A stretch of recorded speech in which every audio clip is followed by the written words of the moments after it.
আসসালামু আলাইকুম এভরিওয়ান। বিবিসির একটা প্রতিবেদনে দেখলাম 24 UK university is about to get bankrupt. তার মানে হচ্ছে 24টি ইউকের বিশ্ববিদ্যালয় বন্ধ হয়ে যাওয়ার পথে অথবা ঝুঁকির মধ্যে আছে।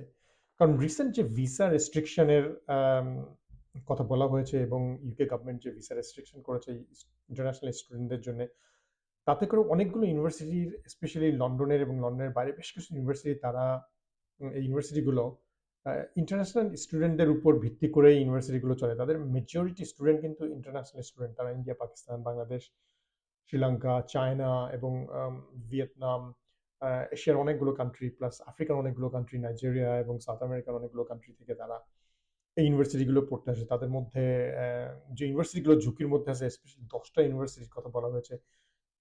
University of Bolton, University of Sunderland, University of Cumbria, even in fact লন্ডনের University of Greenwich, London Metropolitan University, South Bank University, University of West London, University of East London, in fact Middlesex ইউনিভার্সিটির নামও এর মধ্যে আসছে, প্রায় 10 নম্বরে most probably.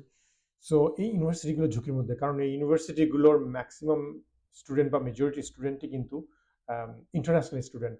আর এই international student visa রেস্ট্রিকশনের কারণে তারা যদি না আসতে পারে, তাহলে এই ইউনিভার্সিটির যে ফাইন্যান্সটা সেটা মনে করেন ইউনিভার্সিটিগুলো পাবে না। না পাওয়ার কারণে গভর্নমেন্ট কত সাবসিডি দিবে? কারণ ইউকেতে প্রচুর ইউনিভার্সিটি, আর এডুকেশন এখানে একটা বিজনেস। ইউকে গভর্নমেন্টের প্রচুর পরিমাণে ইন্টারন্যাশনাল স্টুডেন্ট আছে, প্রচুর পরিমাণে তারা যে ভিসা ফিস নেয়। প্রথমত তো ইউকে গভর্নমেন্ট ভিসা ফিস নেয়, ইউনিভার্সিটিগুলো প্রচুর পরিমাণে hundreds of thousands of pounds, তারা কোটি কোটি টাকার টিউশন ফি নেয়। এটা ইউকে গভর্নমেন্টের জন্য বিশাল রেভিনিউ বয়ে নিয়ে আসে। কিন্তু বর্তমানে যে পাবলিক প্রেশার প্লাস পলিটিক্যাল প্রেশারের কারণে যে ভিসা রেস্ট্রিকশন করা হয়েছে, এই ভিসা রেস্ট্রিকশনের কারণে এই ইউনিভার্সিটিগুলো বন্ধ হয়ে যাওয়ার পরিক্রমায়। এই ইউনিভার্সিটিগুলো প্রচণ্ড ঝুঁকির মধ্যে আছে।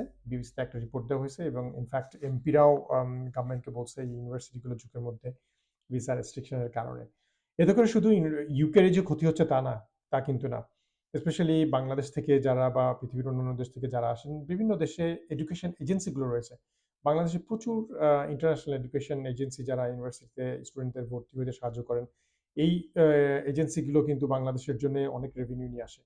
তাদের কিন্তু ব্যবসা বন্ধ হয়ে যাবে। ওই এজেন্সিগুলোতে অনেক লোক চাকরি করে, তাদেরও চাকরিগুলো ক্ষতি হবে।